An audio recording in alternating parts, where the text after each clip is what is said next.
Hai semuanya, Assalamualaikum warahmatullahi wabarakatuh. Biasanya saya upload video jalan-jalan dan jual beli rumah. Kali ini tip and trik untuk beli tanah atau rumah, atau yang perlu diwaspadai untuk bangun rumah di lokasi atau kampung yang tidak kita kenal.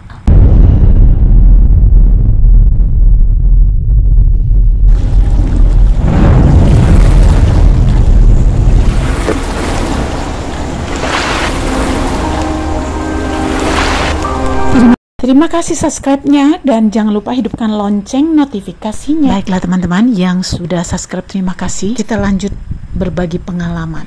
Jadi yang perlu kita persiapkan atau yang perlu kita waspadai kalau kita membeli tanah di sebuah kampung yang kita tidak kenal penduduknya, apalagi tidak punya keluarga di sana. Pastikan kampung yang kita beli tanah atau rumah itu adalah kampung yang aman, jauh dari pungli ataupun pencuri. Memastikan itu, kita bertanya kepada penduduk, khususnya tanya sama wanita, jangan sama lelaki karena saya wanita, dan mendekatkan diri kepada kepala desa. Kita bisa tahu pribadi kepala desa ini seperti apa dengan seringnya silaturahmi. Lihat tanah atau rumah yang kita mau beli berulang-ulang, jangan langsung oke. Perhatikan strukturnya, perhatikan sumber airnya, perhatikan juga pembuangannya. Penting sekali perhatikan tetangga kiri kanannya. Usahakan membeli jangan di bawah tangan, langsung ke desa. Walaupun surat-suratnya giring, bawa surat-suratnya ke desa. Apakah ada surat-surat ini nomor versilnya? Jika PBB-nya sudah dibayar lunas. Karena di kampung sering sekali mereka tidak bayar per PBB sampai puluhan tahun. Tanyakan juga biaya surat-surat apakah ditanggung mereka atau kita atau berdua. Biasanya sih masing-masing ya. Paling penting pastikan tanah atau rumah yang kita mau jual bukan dalam penggadaian. Nah, banyak sekali rumah atau tanah itu sedang digadaikan atau sengketa, kemudian dijual di daerah Jawa Barat. Itu banyak sekali mediasinya. Kalau kita mediasinya cuma satu orang, maksudnya, mediasi adalah perantara. Tapi bila pembayaran, biasanya ada beberapa orang yang datang minta jatah. Dan itu jangan ada pembayaran di rumah. Lakukan itu semua di balai desa. Sebelum melakukan transaksi, bawa dulu suratnya ke balai desa, tanyakan nomor versilnya. Bila itu sudah aman, kita bisa memberikan tanda jadi atau panjang. Bila surat-surat hampir selesai, kita langsung ke bank, langsung transfer, minta nomor rekening langsung. Jangan berikan uang cash, karena itu sangat berbahaya dan risiko tinggi. Walau sebenarnya di kampung mereka lebih senang melihat uang yang banyak, uang bertumpuk, uang cash. Jangan ikuti, biarkan mereka mengambil uang dari rekening mereka. Atau kita bayarkan di depan kasir. Minta tolong customer service sebagai saksi dan menandatangani saksi pembayaran di dalam kuitansi pembayaran. Dengan materai cukup pembayaran surat-surat kita, ya pastikan kita sudah mendapat nomor versil dan tercatat di balai desa juga nama kita. Itu untuk memastikan aman. Pecah PBB dan langsung daftarkan buat PBB baru khusus untuk ukuran tanah yang kita Baiklah teman-teman, lanjut kita untuk cara persiapan pembangunan rumah di kampung yang khususnya tidak masuk mobil. Kampung biasanya untuk mengekat barang kita memakai kuli. Mereka biasa kuli panggul. Itu berat sekali bawa batu dan sebagainya. Biaya jadi membengkak karena kita bayar tenaga panggul. Cari kenek yang bisa bawa motor. Kalau dua kenek harus dua-dua bisa bawa motor. Kita modalkan dengan motor harga 3 juta atau 2 juta yang murah-murah khusus untuk ngangkat barang, dan itu mempercepat kerja. Sudah pastinya menghemat biaya. Biasanya mereka memaksa kita mengambil tukang dari desa setempat. Tapi saran saya, kita juga harus mengambil tukang dari luar desa yang mana sudah kita percaya dan tahu cara kerjanya. Bila kita ingin meninggalkan tempat atau rumah kita atau tanah kita, jangan beri kepercayaan dengan satu orang. Lebih baik kita ulang-ulang aja atau kita suruh anak keluarga kita yang mengulang. Kalau sudah dipagar, jangan serahkan kunci kepada seseorang kecuali kita tahu pasti mereka kepala desa di Jakarta sama kepala desa di kampung itu beda. Di kampung itu mereka merasa punya kampungnya. Jadi bagi kita yang pendatang harus waspada. Jangan percaya siapapun.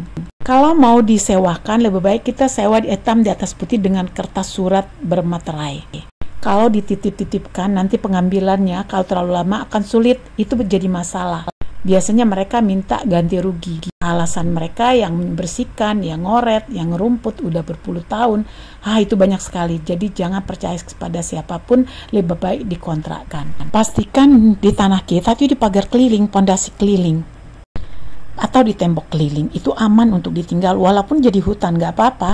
Kuli atau kenek pakai motor itu bisa digunakan di mana aja ya, yang mana rumahnya itu masuk dalam gang. Gerobak itu lama, apalagi kuli panggul. Tanpa biaya, tambah juga tenaga. juga tambah lama. Nah, motor itu solusi yang paling bagus. Usahakan cari motor yang matic, yang depannya itu lebih luas untuk naruh barang-barang. Kita membawa besi atau kusen-kusen itu pastinya dibawa gotong royong sama tukang dan kenek-kenek. Di kampung sini biasanya itu tenaga panggul itu beda bayarnya ya.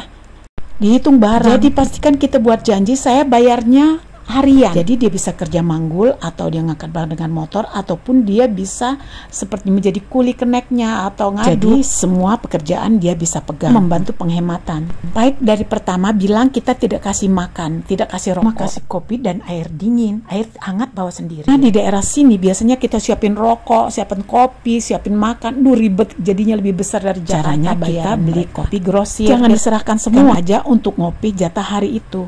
Tambahlah dengan kemil-kemilan. Sekali-sekali hari Jumat bolehlah kita belikan nasi padang supaya mereka juga terhibur. Untuk saat ini 2024-2023 itu gaji tuang di sini 130, keneknya 100.000. Pesan saya jangan borongan karena saya berapa kali gagal dengan borongan. Kalau harian kita tidak cocok kita bisa ganti dengan yang lain. Mereka kerjanya cepat-cepat, kadang ngaduknya pun nggak benar. Terus ngambil uangnya diambil lebih banyak dan kemudian sisa pekerjaannya masih banyak. Pembayaran 50% kerjaan, 50% juga pembayaran. Kalau uang bayarannya sudah nipis di tangan kita, mereka meninggalkan pekerjaan. Kalau kita. Soal bahan material itu pilihan kalian sendiri masing-masing. Kalian boleh pakai bata, batako. Kalau saya pakai bata hebel. Cek beberapa material. Ada kadang-kadang material yang lebih sedikit jauh itu harganya lebih murah dan barangnya lebih berkualitas. Tidak masalah kalau kita pesannya kan mobilan, mereka akan antar.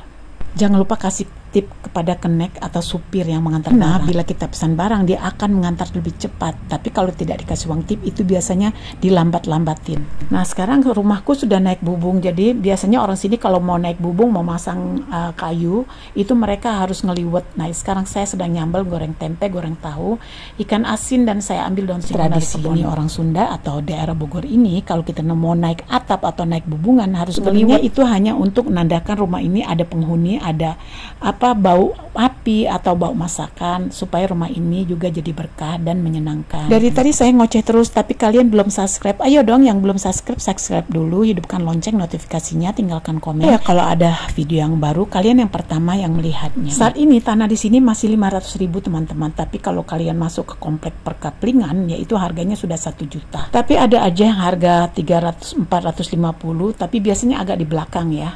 Di video saya sebelumnya itu banyak sekali rumah-rumah murah, tapi ini saya berikan tip dan trik kalau mau beli tanah di kampung yang tidak kita kenal.